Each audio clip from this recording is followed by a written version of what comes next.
Hello, welcome back guys to my channel.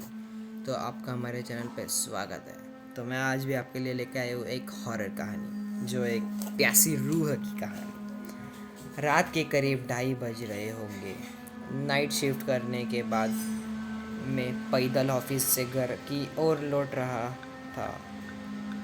वाहन न होने के कारण बीते 1 डेढ़ साल से महानगर की सुनी बियावान और लंबी सड़कें हमसाया बनकर मेरे साथ चलती है।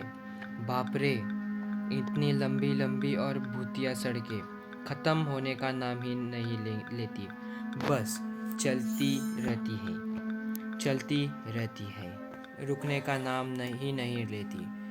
कहीं ऐसा घनघोर अंधेरा कि पैर कहाँ पड़ रहे हैं पता ही न चले, तो कहीं खंभों की लाइट से फूटने सफ़ेद झिलमिलते प्रकाश में नहाती सड़कें की खूबसूरत देखती ही बनती है।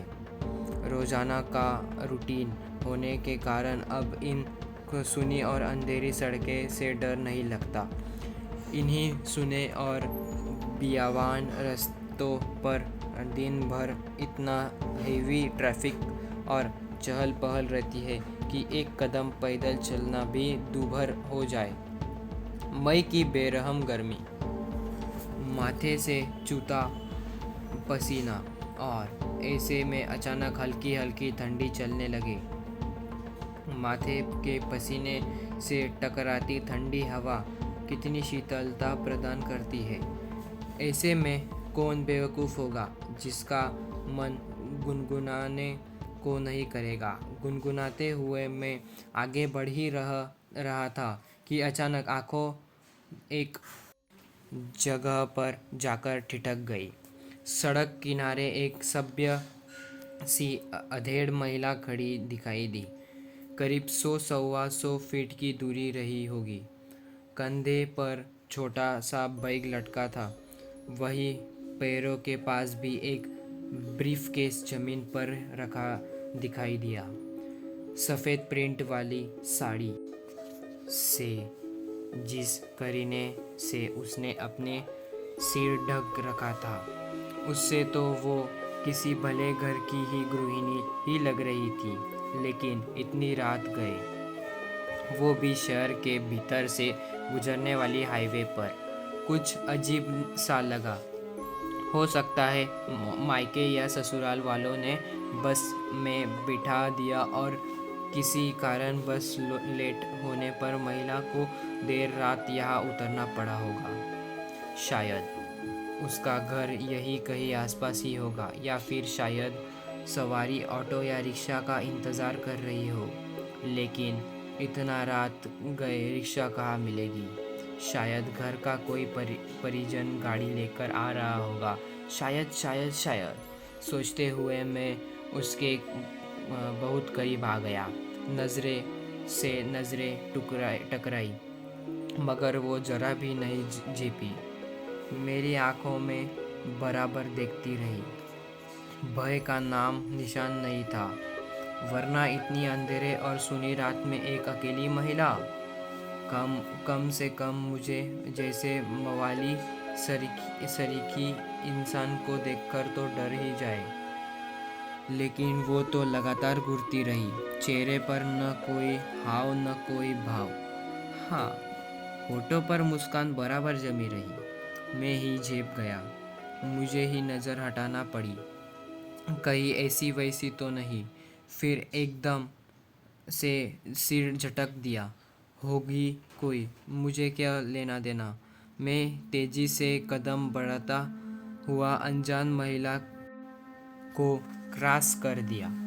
अनजाने डर और शर्म के मारे मैंने फिर पलट कर नहीं देखा। न जाने वो क्या सोच बैठी। चलते चलते मैं दूसरी सड़क पर आ पहुंचा। अब वो सड़क और महिला पूरी तरह से ओझल हो चुकी थी। कहीं कोई भूत वूत तो नहीं। थोड़ी देर पहले भला लगने वाला रास्ता अब भयभीत करने लगा था।